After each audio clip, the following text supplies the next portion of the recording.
Hey guys, Cypher here. I'm sorry I haven't been around for so long. It's been like 4 months. So I figured I'd start off with a fresh new look and try a different thing. But I'm gonna keep with what I was starting up with the last time and go into wars you've never heard about. This time, we're going into the Mexican border war. When I say border war, I don't mean this border war, or this border war, or even this border war. The real border wars were a series of conflicts between Mexico and the United States from 1911 to 1919. That's right, the US has been in several wars with Mexico, not just the one in 1848.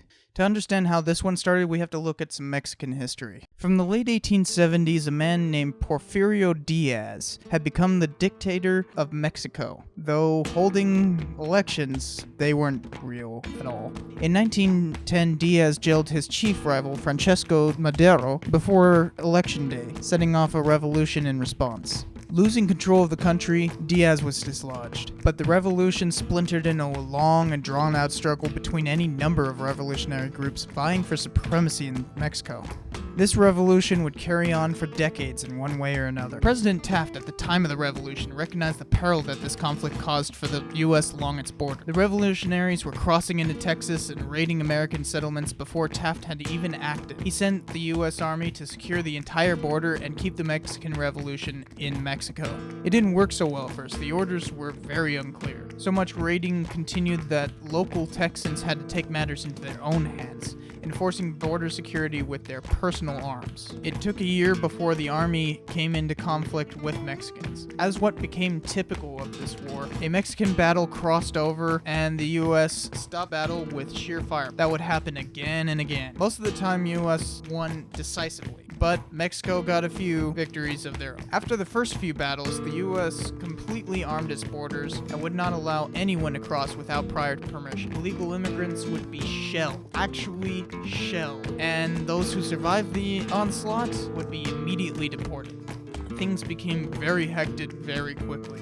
By 1913, the US sought to have allies in the Mexican Revolution. Eventually, they settled on Pancho Villa. This picture will seem quite odd later down the road, but for now, Villa seemed like he was a good guy. In 1914, a small event in Tampico, Mexico, involving some American entrepreneurs and some revolutionaries getting into a skiff, caused the newly elected President Wilson to foolishly send the US Navy to invade and occupy Veracruz, Mexico, for over 6 months. Most people don't know that the US invaded Mexico after 1848, but this event in 1914 wouldn't be the last, by far. But this first invasion soured our relations with the current El Presidente, Huerta, and all other Mexicans at the time. It would come to bite us in the ass bad. So the skirmishes kept taking place, the revolution kept splintering to the point that it ought to be simply called a civil war. By 1916, Pancho Villa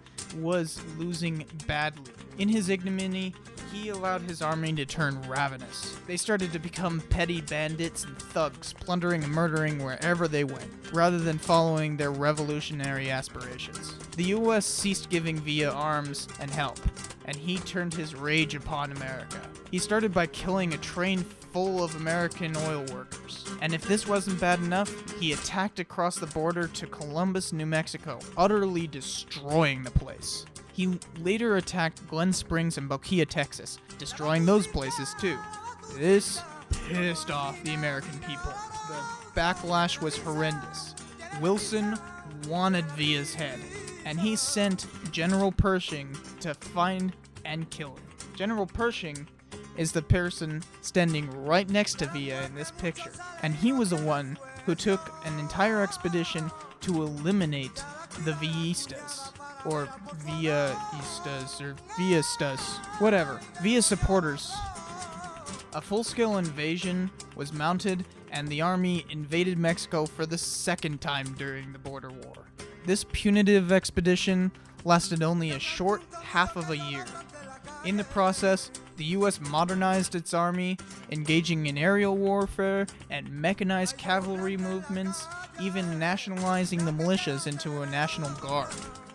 Anyone who has served in the National Guard has this war to thank for it.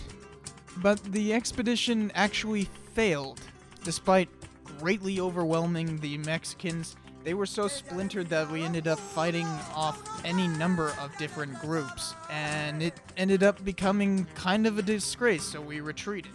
Now, from 1914 onwards, World War I had been raging in Europe, and throughout the rest of the world. Heck, that war was more globalized than World War II, but it had not come to America's shores.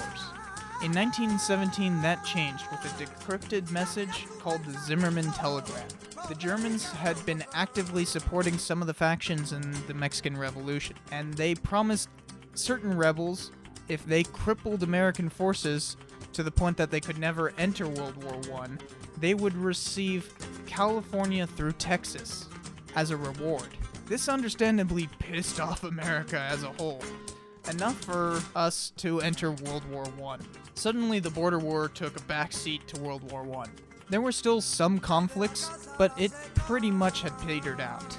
There was even one battle led by a German commander, with Mexicans trying to invade America again, and the German was killed during it, and the entire Mexican force had pretty much been completely eliminated.